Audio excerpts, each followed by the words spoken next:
O primeiro Trilhas da Democracia do ano de 2025 recebe o economista e pesquisador do Instituto de Estudos Estratégicos de Petróleo, Gás Natural e Biocombustíveis, Adhemar Mineiro, para um balanço do ano de 2024 e as perspectivas para o ano de 2025 em termos políticos.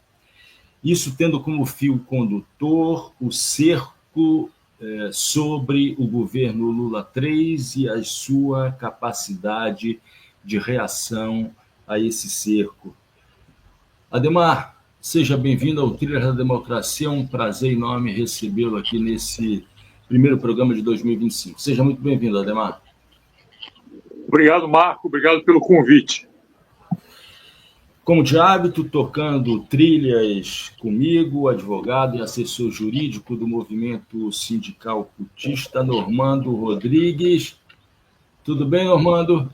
Saúde, paz e muita luta democrática e antifascista no ano de 2025. E não necessariamente nessa ordem. Tudo bem, tudo ótimo. Um ano excelente para todos que estão nos vendo e para vocês dois em particular. Grande prazer em rever o camarada Adhemar, companheiro de antigas lutas, antigas, mas muito atuais. Adhemar, o ano de 2024 se encerrou com uma sensação, e creio que não seja apenas uma sensação, de que o governo Lula o governo Lula III encontra-se acuado, encurralado, com uma limitada capacidade de sair do córner, de sair do escanteio.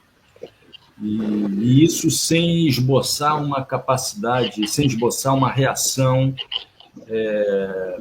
ao fisiologismo da Câmara dos Deputados, liderada por Arthur Lira, e o jogo escuso das emendas parlamentares que alimentam o Centrão, acuado, encurralado pelos rentistas da Faria Lima, pelo agronegócio, isso para não se falar das igrejas neopentecostais, da mídia corporativa que vem apontando todos os seus canhões, toda a sua bateria, toda a sua artilharia na direção do governo e dos próprios militares, né, da própria burocracia militar. Eu queria te ouvir a respeito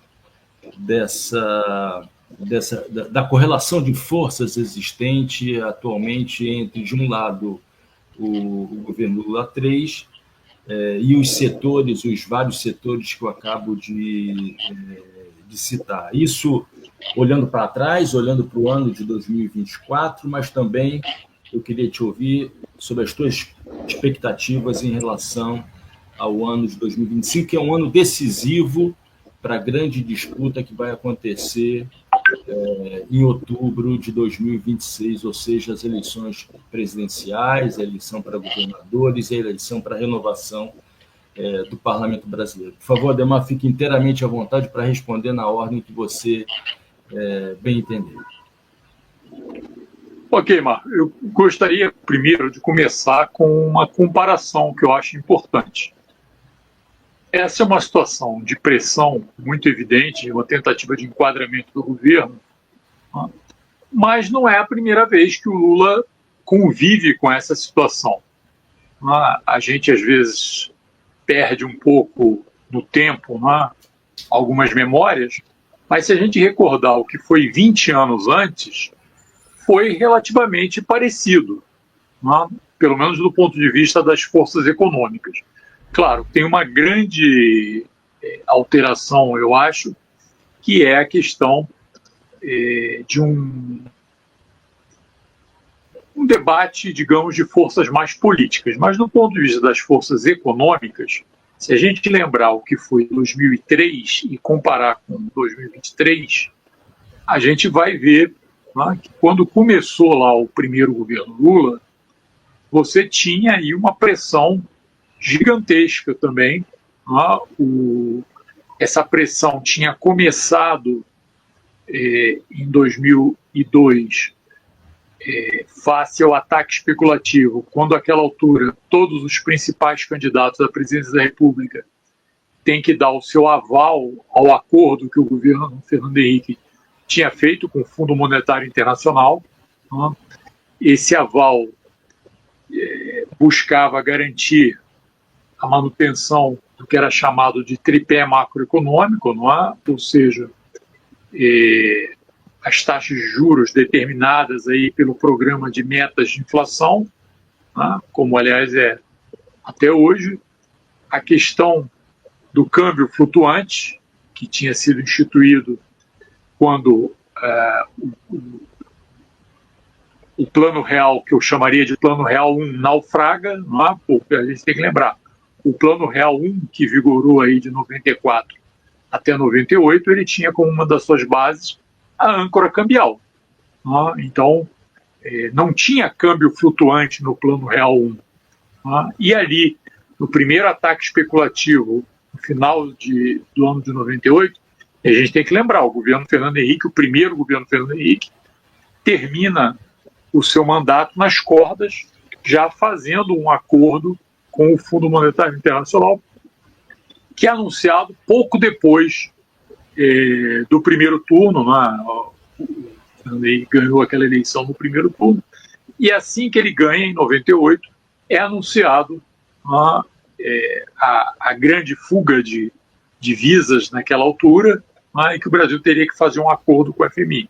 E no bojo daquele momento, do acordo com o FMI, desse ataque especulativo, na verdade, rui o que eu chamaria de Real 1, que era esse plano econômico baseado na âncora cambial, e você começa a instituir as bases do que deveria ser um Real 2, que digamos, baseado nesse tripé macroeconômico. Isso segue até o final do segundo governo Fernando Henrique, mas em 2002 você é sujeito a novo ataque especulativo. E aí, face à escassez de moeda estrangeira de novo, a disparada do dólar, inclusive, naquela altura, você faz um novo acerto com o Fundo Monetário. Só que, àquela altura, você faz o acerto com o Fundo Monetário com o processo eleitoral de 2002 em curso. Então, o que o FMI cobra? Cobra que os principais candidatos que tinham chances de ganhar fizessem e que eram, na verdade, o próprio Lula, o Serra, o Ciro Gomes e o Garotinho, que esses candidatos sinalizassem que topariam prosseguir com esse programa acordado com o Fundo Monetário. Então todos fazem isso e, obviamente, quem ganha é o Lula, e o Lula entra no governo comprometido com esse acordo que tinha sido feito. Não é à toa que, digamos, nesse meio do caminho, ainda em pleno curso do processo eleitoral, se anuncia a tal carta aos brasileiros que, na verdade, enquadra o que era o programa do PT até aquela altura, o programa da candidatura Lula ali naquele momento, face a esse acerto que foi feito com o Fundo Monetário. Então o governo Lula, quando ele assume em 2013, ele assume também sob forte cerco. Vinham reformas ou contra-reformas liberais andando desde o final do governo Itamar, passando pelos dois períodos do governo Fernando Henrique, liberalização financeira e liberalização comercial avançando, programas de privatização.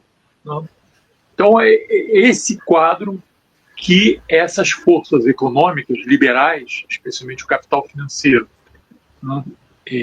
e alguns setores produtivos, especialmente o agronegócio e também alguns setores industriais, queriam manter.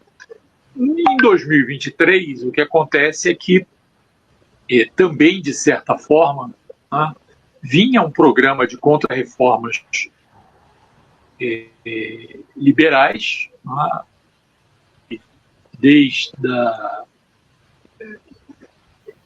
saída né, da Dilma, né, o processo aí do impeachment, ou de alguma forma a ruptura institucional que levou aí à saída da Dilma, mas você começa uma série de medidas, do ponto de vista da liberalização.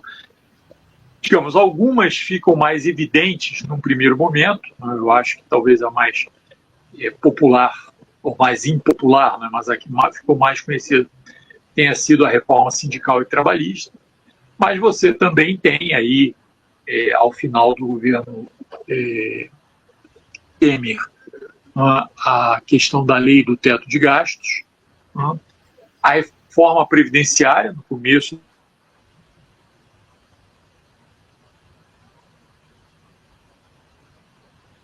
Deu uma congelada. A questão da. Deu uma congelada, Ademar. Oi. Mas você falava da lei do teto de gastos, e aí deu uma congelada. Se tu puder retomar. Então, você teve a lei do teto de gastos, tinha tido a reforma sindical e trabalhista, você, no começo do governo Bolsonaro, teve a reforma previdenciária, mas também teve no meio do governo Bolsonaro, e a gente só começou, digamos, a conviver mais de perto com os problemas que isso causa, no começo do governo Lula. Você teve a questão da autonomia do Banco Central. Então, isso também é uma reforma liberal aprovada durante o governo Bolsonaro. Então, essas reformas, na verdade, de certa forma, emparedam especialmente a questão da autonomia do Banco Central. Os diretores, o presidente do Banco Central passam a ter mandato, não são mais indicados pelo governo. Então a gente teve aí o governo Lula convivendo durante um bom tempo com uma maioria na direção do Banco Central que tinha sido apontada pelo governo Bolsonaro, e só agora o presidente do Banco Central passa a ser o indicado do Lula por os próximos 2 anos e, se a lei não for alterada, por os 2 primeiros anos do governo seguinte, que pode ser o Lula ou outro. Mas essa reforma, a gente viu agora, nesse processo do final de 2024, ela, de certa forma, funciona como lá atrás funcionou o acordo com a FMI, porque do ponto de vista dos temas econômicos, ela amarra o novo governo. Então, só para a gente ver, das 3 políticas econômicas clássicas, a política fiscal, a política monetária e a política cambial, tanto a política monetária quanto a política cambial estão nas mãos do Banco Central, que é autônomo em relação ao governo, que pode fazer basicamente o que quer desse ponto de vista, desde que o Senado não resolva, digamos, retirar o presidente do Banco Central. O Senado é quem elege, e o Senado tem o direito, se houver momentos em que o presidente do Banco Central, o Senado, avalie que ele não está cumprindo as tarefas para as quais ele foi colocado lá, o Senado pode retirá-lo. Mas a gente sabe o que é o Senado. Então a gente sabe o que é uma maioria congressual liberal, que existe, especialmente no Senado. Do ponto de vista do Senado, não tão, digamos, de extrema direita como a Câmara, o Senado, mas é uma maioria liberal do ponto de vista da economia. E na Câmara, além de liberal, ela é conservadora. Então, é onde a extrema-direita tem mais força. Mas, digamos, do ponto de vista do Senado, essa é a situação. Então, digamos, esse tipo de maioria política e esse tipo de conformação institucional, em que o Banco Central tem esse poder, empareda o governo Lula, que só agora vai começar a ter, digamos, um diálogo mais amigável com a direção do Banco Central, onde, nesse momento, o governo Lula passa a ter maioria. Então, vamos ver como é que isso vai funcionar a partir de agora. Mas os 2 primeiros anos foram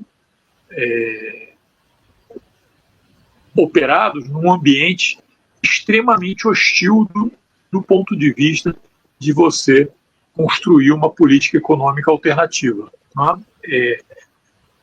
O governo conseguiu manter taxas de crescimento em torno de 3% ou um pouquinho mais, né? Apesar dessa política hostil, né?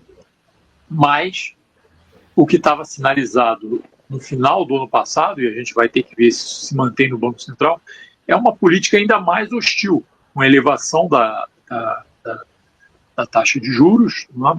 Já estão previstos mais 2 aumentos de 1 ponto percentual cada um, vamos ver se isso vai se efetivar, e pelo menos até um pouquinho antes do Natal, o Banco Central foi absolutamente complacente com a especulação em relação ao dólar. Né? E isso, evidentemente, do ponto de vista de uma economia. Aí voltamos lá ao período do primeiro governo Lula. Né? Uma economia aberta, tanto do ponto de vista comercial quanto do ponto de vista da movimentação de capitais, com a saída de capitais, que não tem como ser contidos, porque o movimento de capitais é liberalizado. Né? Isso acaba forçando a alta do dólar, e quando você força a alta do dólar, você encarece os produtos importados e os produtos que têm como referência de preços, os preços internacionais, ou seja, os produtos que nós exportamos, uma parte expressiva deles, produtos de alimentação, como a soja, a carne, né, ou as carnes em geral, o Brasil é exportador de uma série de alimentos. Então você passa a ter uma pressão de preços, que só não foi maior porque desde do ano passado a Petrobras anunciou uma nova política de preços, né, e com essa nova política de preços, na verdade, do ano retrasado, que a gente acabou de virar o ano, ainda estou com a referência, mas na verdade 2 anos a Petrobras anuncia uma mudança na sua política de preços, que antes estava atrelada também aos preços internacionais, ela desatrela. A nova presidente da Petrobras agora se refere a uma abrasileiração dos preços internos dos produtos derivados de petróleo, e isso a gente viu uma estabilidade do diesel ao longo do ano, né, pequenos reajustes da gasolina. Isso ajudou a segurar uma alta maior de preços. Se os preços fossem indexados à taxa de câmbio, ao dólar, né, você teria tido uma disparada também dos preços dos combustíveis, e aí a pressão inflacionária teria sido muito mais alta. Então a gente vai ver agora como a nova direção do Banco Central, o novo presidente, vai se comportar em relação à taxa de câmbio, né, se vai deixar essa taxa flutuante efetivamente ao sabor aí da especulação financeira, ou se vai interferir de alguma forma para tentar controlar esses movimentos. Isso é o que a gente vai ver agora. E quanto mais você tiver uma taxa de câmbio sob controle, mais grau de liberdade o governo federal vai ter do ponto de vista da política fiscal. Quanto mais você tiver um descontrole cambial, mais você vai ter o alarde de que o Brasil está numa situação de descontrole econômico e financeira, e mais pressão do ponto de vista do controle do orçamento do governo, da política fiscal. Esse é o quadro do ponto de vista econômico. Ademar, antes de passar a palavra ao Normando, nós recebemos aqui nos 2 últimos programas, nos 2 últimos trilhas da democracia de 2024, 2 economistas, Lena Lavinas, professora da UFRJ, Leda Paulani, professora da USP, que analisaram os impactos do rentismo sobre, por um lado, a corrosão do modelo social que foi construído na Constituição de 1988, Lena Lavinas. E Leda Paulani, o impacto do rentismo na acentuação da dependência latino-americana, dos países periféricos em geral, incluindo o Brasil, o impacto sobre a acentuação da dependência, o impacto do rentismo sobre a acentuação da dependência. houve uma inflexão nesse movimento do rentismo sobre a economia brasileira e sobre, em particular, o governo Lula III. Eu queria que depois, no decorrer da pergunta e no comentário que Normando fizesse, você também entrasse nessa discussão. Normando, por favor. Vamos ter que apelar à memória do Adhemar com um monte de coisa, mas vou tentar ser sintético. Aliás, né, como pratico dialética só por esporte, eu só sei contar até 3, então não posso levantar mais do que 3 questões. Mas uma primeira é um comentário que eu tenho repetido aqui no Trilhas e em outros lugares sobre a composição social das forças políticas hegemônicas no parlamento brasileiro. E me parece que nunca o agronegócio teve tanto poder desde a Revolução de 1930, né, quando as oligarquias rurais foram apeadas, né, e nunca teve tanta influência. Por outro lado, articulando isso com o que a Adhemar falou, da comparação 2023-2003, por outro lado, em 2003, as forças políticas liberais e mais conservadoras eram mais classicamente organizadas, me parece, em torno de legendas ou de lideranças pessoais impactantes, como Antônio Carlos Magalhães. Nesse momento, me parece que a coleção de interesses individuais dos Lira, né, que aliás é herdeiro político dos Palmeira, e dos outros que são atores principais na Câmara e no Senado, torna muito mais difícil a tarefa de um diálogo, né? E muito mais robusta a presença do agronegócio. Esse é um primeiro aspecto dos 3 que eu queria abordar. O outro é que, considerando algumas falas anteriores, até do Carlos Pincos, que esteve aqui com a gente também, da UFRJ, a opção pelo arcabouço fiscal teria sido uma opção por entrar conscientemente na armadilha da limitação do orçamento público, né? E ela substituiria, hoje em dia, o que foi, né, a Carta Compromisso, né, ou pelo menos comporia esse cenário de substituição da Carta Compromisso de 2003, 2002, 2003, mencionada pelo Adhemar. Né? Só para lembrar se faz sentido pensar no arcabouço como o sucessor natural do teto de gastos, é uma continuidade do teto de gastos sob outra forma, né, e como uma armadilha consciente. E por último, né, porque é vício profissional e o Adhemar me despertou o vício ao falar da Petrobras, né, notícia recente de agora é que a pauta de exportação ela teve uma modificação relativa em que o óleo cru passou a ocupar o primeiro tópico sobre os grãos. E isso não rompe, pelo contrário, acentua, me parece, o modelo, né, de economia periférica, dependência, extrativista, no qual a gente trabalha. Né? E lembrando, a Magda Chambriard, à frente da Petrobras, ela usa a expressão do Lula, né, do abrasileirar os preços. Mas tem um componente ainda em dólar significativo nesses preços, né, de derivados e do óleo cru, que deve também sofrer impacto do ataque especulativo.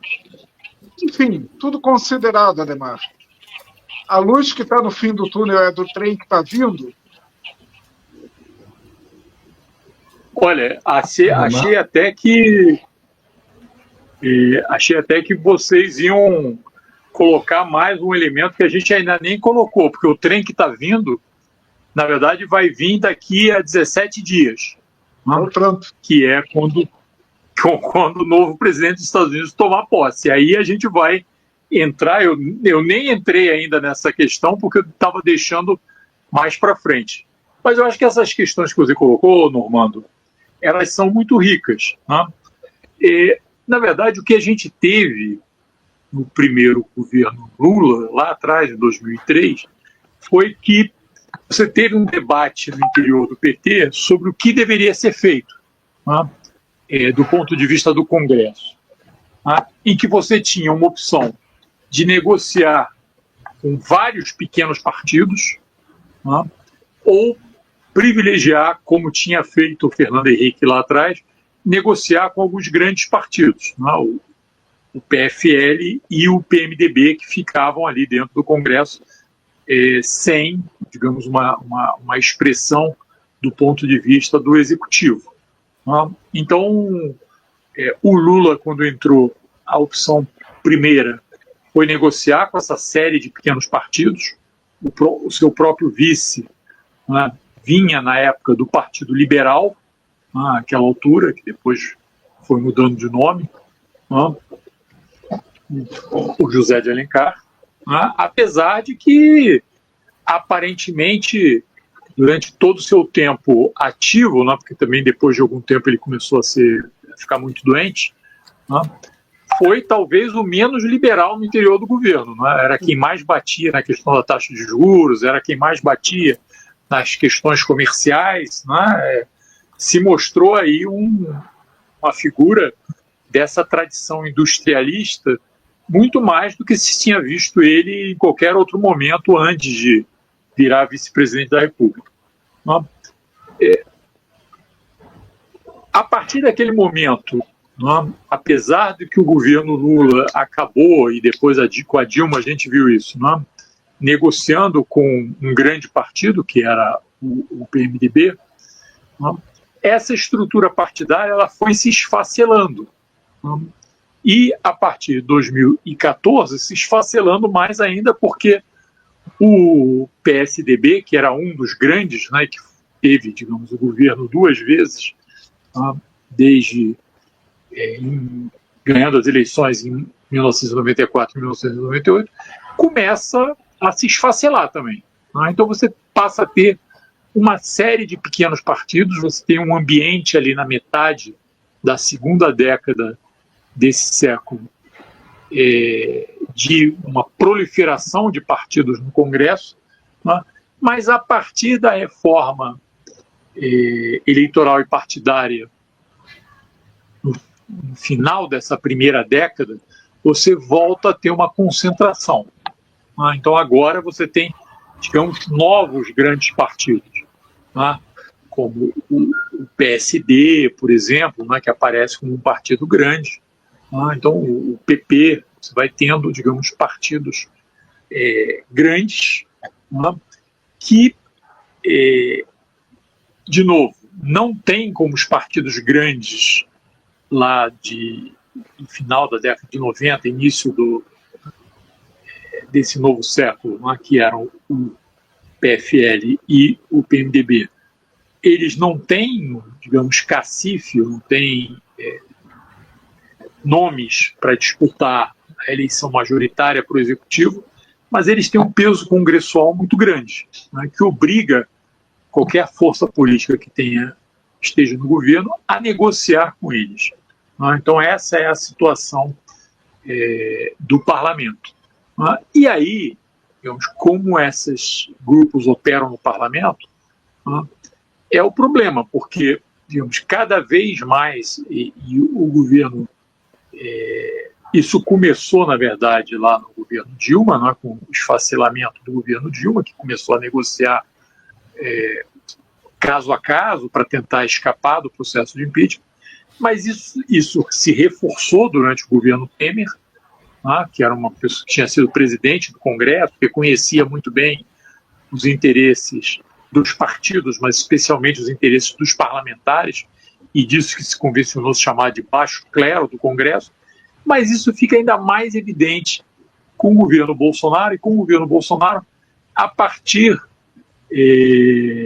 do momento em que essas figuras que você relatou agora, especialmente o atual presidente da Câmara, entram em cena, porque eles entram em cena, ao contrário do primeiro momento do governo Bolsonaro, quando o presidente do Congresso, Rodrigo Maia, ele tenta ter uma posição, digamos, de presidente do Congresso, né, de representante de grandes forças políticas, especialmente dessa direita liberal, né, ou seja, ele assume a pauta liberal na economia, mas, de outro lado, evita uma pauta mais corporativa e uma pauta, digamos, de costumes e outros temas mais conservadora. Né? Com a nova presidência da Câmara, você passa a representar esses interesses. E a expressão, né, dos orçamentos secretos, de emenda PIX, todas essas coisas, são expressão desse jeito de administrar os pequenos interesses e obter maioria administrando esses pequenos interesses. Né? E isso fica muito difícil, do ponto de vista de um governo que não tem maioria, né, administrar com esse jogo do Congresso. Né? Então o Congresso agora tem grandes partidos, alguns grandes partidos, né? Porém esses partidos eles se estruturam através dessa pequena política, especialmente vinculada ao orçamento. Há alguns temas específicos, mas especialmente vinculadas a essa gestão orçamentária. Né? Isso torna tudo muito difícil, né, do ponto de vista do executivo. Aparentemente, qual foi a estratégia do governo Lula? O teto de gastos, né, que tinha sido aprovado lá no governo Temer, nunca funcionou, na prática. O teto estava totalmente furado, né, e o Bolsonaro desmoralizou o teto na presidência. Né, então, Paulo Guedes e Bolsonaro, na verdade, desmoralizaram o teto de gastos. Né, então, o teto de gastos estava totalmente destruído quando o novo governo assumiu. Qual foi, aparentemente, a jogada inicial do novo governo, do governo Lula? Foi aproveitar aquele finalzinho de 2002, negociar com o Congresso um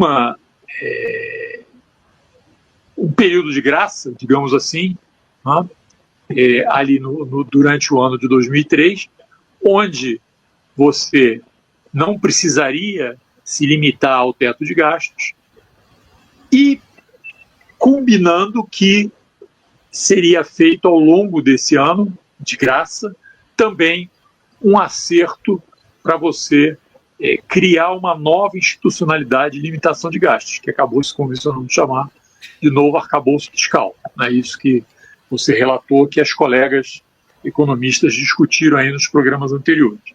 Né? Então, aparentemente, foi uma jogada esperta, malandra do ponto de vista da administração do primeiro ano, que permitiria alguma liberdade orçamentária no primeiro ano, mas o pessoal do interior tem um ditado que ajuda a entender isso aí.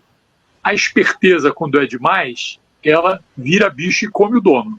Né? Então, ao fazer o arcabouço fiscal, na verdade, quando ele começou a operar, ele, na verdade, engoliu o governo. É isso que a gente vê em seguida. Então, agora, a partir do ano de 2024, a gente começou a ver isso, toda uma pressão para que o governo se mantenha dentro dos parâmetros do novo arcabouço fiscal. Então, toda essa queda de braço com a especulação cambial no final do ano, as discussões a respeito do volume de cortes orçamentários que teriam que acontecer, tudo isso se dá em função da existência do arcabouço fiscal. Então, aquilo que te deu liberdade no ano de 2023, inclusive para fazer gastos, para aumentar o gasto social, para aumentar os benefícios aí do Bolsa Família, para aumentar o salário mínimo, etc. A partir de 2024, você começa a operar com esses limites. Então, agora você está entrando no quadro em que o bicho começa, digamos, a criatura começa a controlar o criador. Então, é essa a situação que você está vivendo nesse momento. Como escapar disso daí? Eu acho que é a grande discussão. Por quê?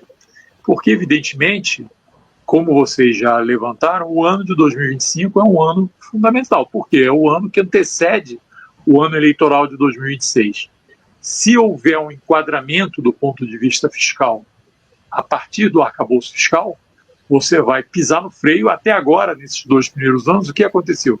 Você andou para frente do ponto de vista da economia com o freio de mão puxado, né? Permanentemente com meio freio de mão puxado, com taxas de juros muito altas, etc., mas andou para frente, né? Do ponto de vista de crescer 3 e pouco por cento.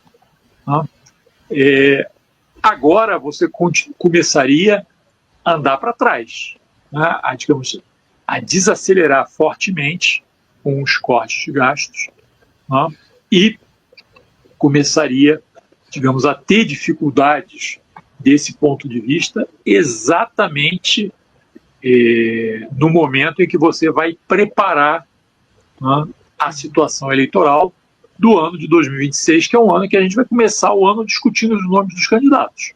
Né? Então, é essa situação que você vai ter ao longo de 2025. Então, voltando à questão que o Marco tinha colocado, a questão do rentismo, é aí que o rentismo volta a assumir a cena do jogo. Quais os objetivos? Né? Evidentemente, Lula não é o candidato desses setores. Né? Esses setores querem a continuidade das contra-reformas liberais lá que tinham vindo desde o período do governo Temer, passando pelo governo Bolsonaro. Né? Vários das principais figuras desses setores, também dos setores do rentismo, vamos pegar o exemplo claro aí do Armínio Fraga, não gostam da ideia de uma figura como o Bolsonaro, de uma figura truculenta como o Bolsonaro, de uma figura que afasta, o Brasil do mundo. Na verdade, esses grandes financistas brasileiros, eles são globalizantes. E uma figura como o Bolsonaro não ajuda desse ponto de vista. Na verdade, o Lula ajuda muito mais. O que a gente viu agora com a atração de fundos ambientais, em relação ao Brasil, com o protagonismo do Brasil nessa questão ambiental. Então, um governo hegemonizado por uma figura do tipo Bolsonaro é um governo, digamos, hostil do ponto de vista do mundo, hostil do ponto de vista da atração dos interesses internacionais. Porque é um governo anti-meio ambiente, é um governo antissocial, etc., etc. E a gente já viu no período anterior que isso afugenta esse mundo internacional. Só que... Deixa eu te perguntar. Oi? Só abrindo um parêntese rápido, e uma figura como Tarcísio de Freitas? Então, aí vai ter que ver, digamos, que se esses setores são capazes de lançar de forma competitiva algum candidato que não tenha, que pode até ser o lobo, mas que não tenha cara de lobo, não tenha pele de lobo, não tenha rabo de lobo, não tenha orelha de lobo, etc. Né? Então, aí pode vir uma figura como Tarcísio de Freitas. Eu vi hoje o nome de um cantor sertanejo. Cantor sertanejo, que eu nem conheço muito bem, mas vi lá como possível. Então, eles vão, a gente já viu em outros momentos, né, a tentativa de criar uma terceira via, com Luciano Huck, enfim. A gente vê nomes, balões de ensaio sendo lançados. Né? Evidentemente, pela lógica do Bolsonaro, o próprio Bolsonaro os desautoriza muito rapidamente, né, querendo garantir seu espaço, mas o Bolsonaro também encontra limitações institucionais. Né? Mas a gente vai ter que ver se, digamos, se esses setores liberais conseguem, né, algum candidato que tenha esse perfil, que seja o lobo, mas que não tenha cara, nem rabo, nem orelha, nem pele de lobo. Né? Se eles forem capazes de fazer isso, eles vão jogar todas as fichas nesse candidato. Se não forem, de novo, talvez, possivelmente, vão meio divididos para o processo eleitoral, em que digamos, a maior parte desses setores não vai querer o Lula, vai buscar alguma alternativa ao Lula de qualquer maneira. E agora, mesmo que tenha cara feia de lobo, mas os setores mais ligados às finanças internacionais vão entender, mais uma vez, que esse personagem aí, tendo uma cara feia de lobo, vai afugentar uma parte dos fundos internacionais. Então, eu acho que esse é o jogo que a gente está nesse momento. E é o jogo onde o rentismo... Oi? Não, conclua, por favor. Não, e é o jogo, como o Marco tinha falado antes, em que o rentismo vai jogar o seu papel. Por quê? Para esses setores do rentismo não interessa, por mais que tente fazer acenos, não interessa um governo como o governo do Lula, onde, para dizer o mínimo, essas contra-reformas liberais são freadas, de certa forma. Mesmo que algumas andem, não vão andar no ritmo que satisfaça esses setores. Então, essa é um pouco a situação. E, finalmente, para entrar na questão que o Romando tinha colocado, da pauta de exportações, isso já é há algum tempo. Isso, na verdade, é um ajuste que você fez a partir dos anos 80, com a crise da dívida externa lá atrás. Os tais dos programas de ajuste, eles foram feitos para quê? Para que você gerasse saldo comercial muito rápido. Aonde que você gera saldo comercial muito rápido? Exportando commodities. Commodities agrícolas, commodities minerais, commodities energéticas. Então, a indústria, ela gera saldo, mas ela gera um saldo pequeno, porque uma parte dos produtos que você precisa para montar os produtos exportados, eles são importados. Então, quando você pensa na indústria, a geração de saldos é mais lenta, enquanto na agricultura, na mineração, essa geração de saldos é mais rápida. Então, desde lá de trás, os tais dos programas de ajuste, com os empréstimos lá do Banco Mundial e do FMI, direcionaram a sua economia para ser cada vez mais primária exportadora. Isso é o que acontece. A partir do final dos anos 80, você vai crescendo, não é à toa que nesse período cresce a exportação de soja, cresce a exportação de ferro. Você vai cada vez mais agindo nesse sentido, e a partir do momento que você começa a produzir mais petróleo, foi o que você lembrou, o Brasil também começa a exportar cada vez mais petróleo. Então o Brasil vira também um grande exportador de petróleo. Você é cada vez mais dependente dessa pauta primária exportadora, o que é um problema. Problema por quê? Porque esses setores, eles são setores que empregam menos gente, são setores muito concentradores de renda, riqueza e poder também. Porque, como a gente falou, digamos, os representantes desses setores exportadores, seja o agronegócio, seja a mineração, etc., se expressam com força no parlamento e fazem maioria parlamentar, apesar de serem uma minoria social.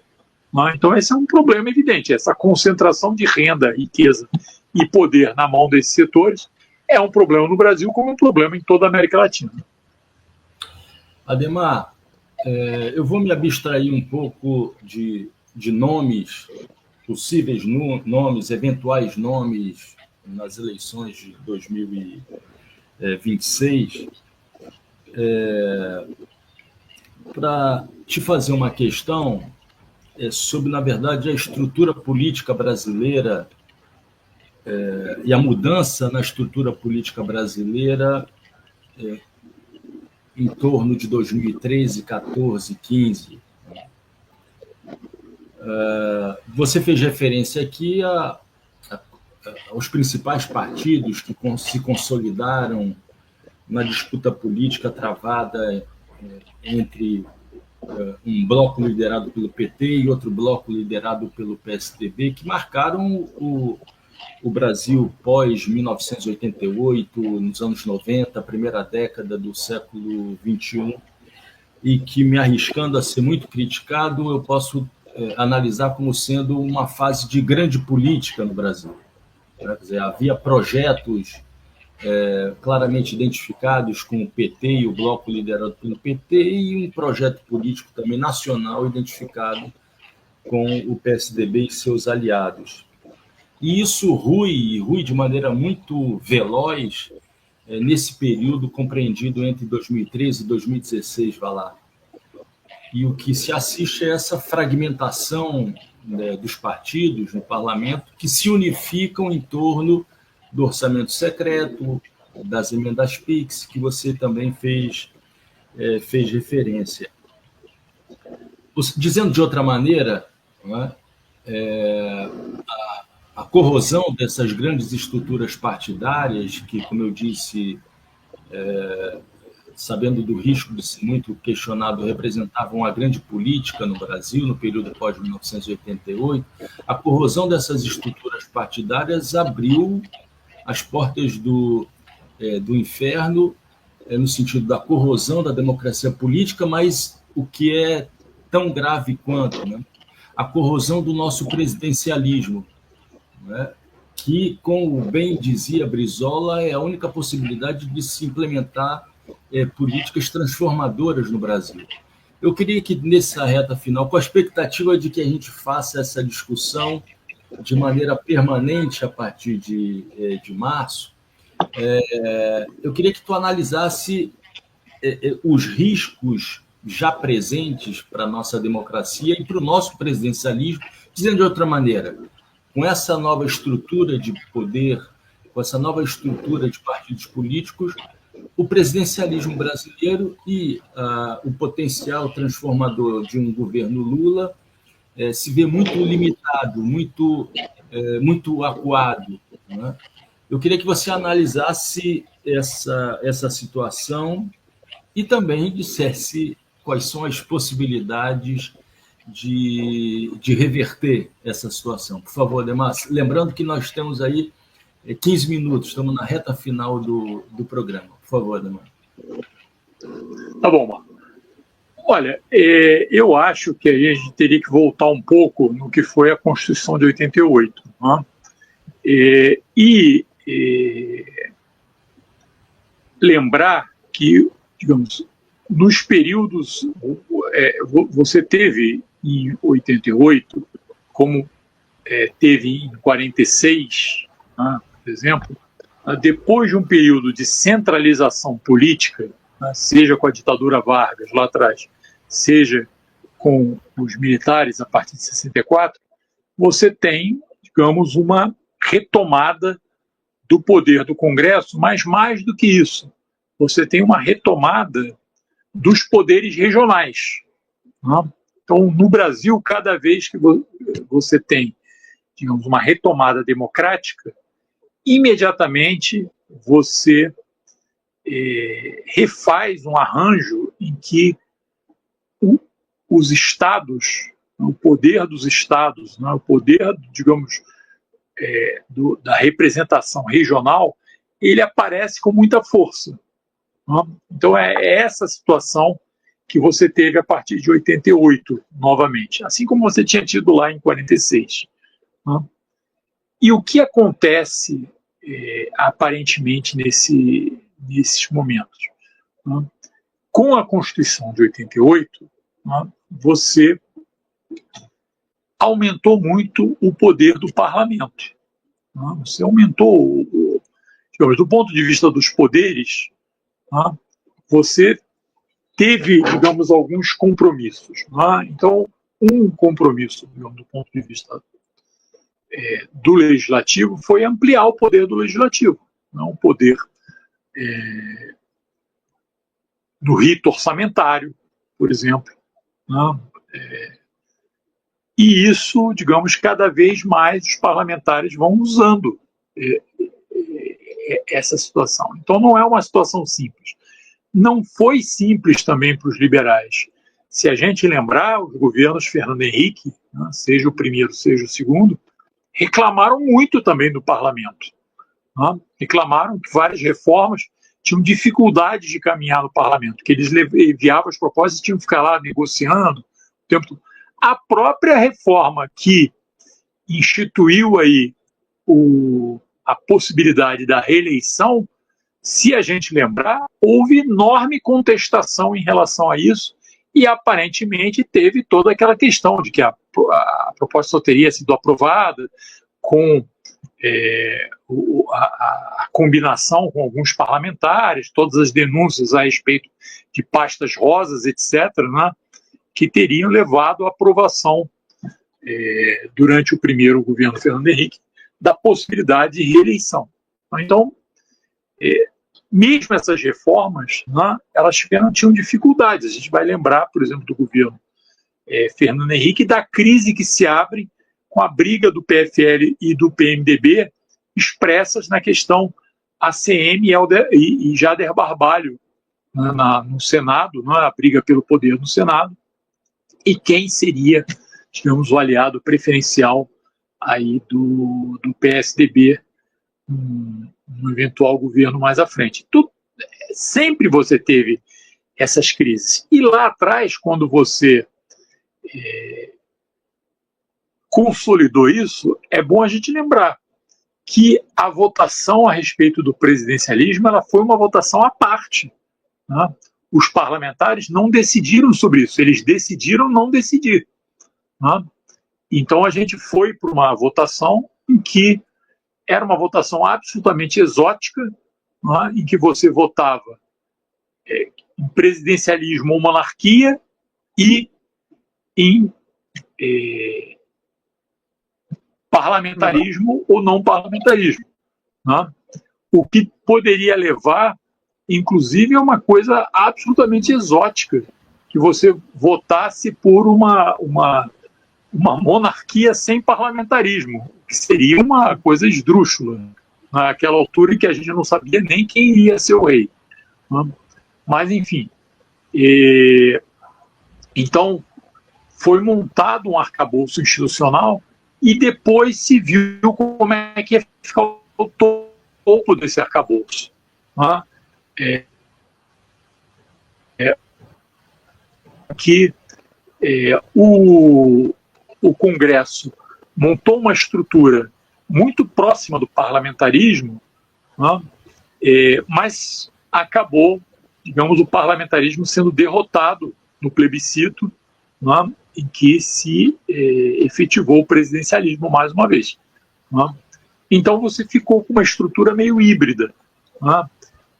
E a gestão do executivo nos momentos seguintes ficou consagrada naquela uma expressão da ciência política, né, do tal do presidencialismo de coalizão, ou seja, o presidente ganha, isso valeu inclusive para o Fernando Henrique Cardoso, e depois tinha que costurar uma maioria parlamentar, ao invés da situação do parlamentarismo, em que quando você ganha, provavelmente você já define essa maioria parlamentar, embora nem tanto, né, porque a gente vê em vários casos na Europa, agora, no meio dessa crise, que isso não acontece.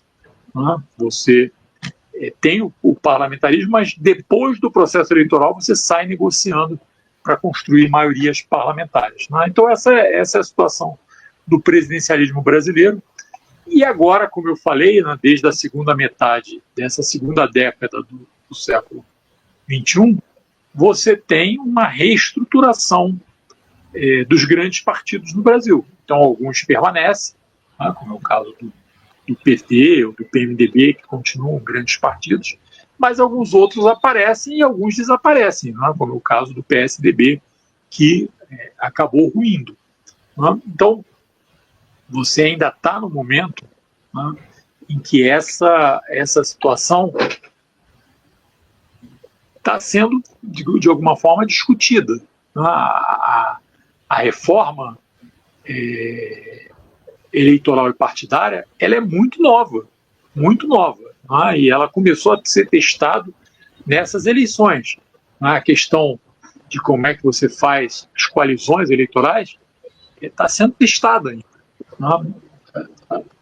Até se vendo que essas frentes eleitorais elas não estão se sustentando de uma forma. Então, você está num processo todo que é um processo ainda em curso, né? Num país que é um país onde as demandas sociais são gigantescas, onde as demandas dos setores da burguesia também são gigantescas em sentido oposto da maioria da população, e a partir de agora, o ambiente internacional cada vez mais hostil, né, que é o que a gente vai ver. Aí sim, vamos voltar aí ao trem, que agora sim, ligou sua luz e vem vindo para cima. A gente não sabe qual vai ser a atitude Mas a gente sabe que existe um ambiente internacional de disputa de hegemonia entre Estados Unidos e China, aonde o Brasil tem, digamos, um pé na tradição ocidental, de alguma forma,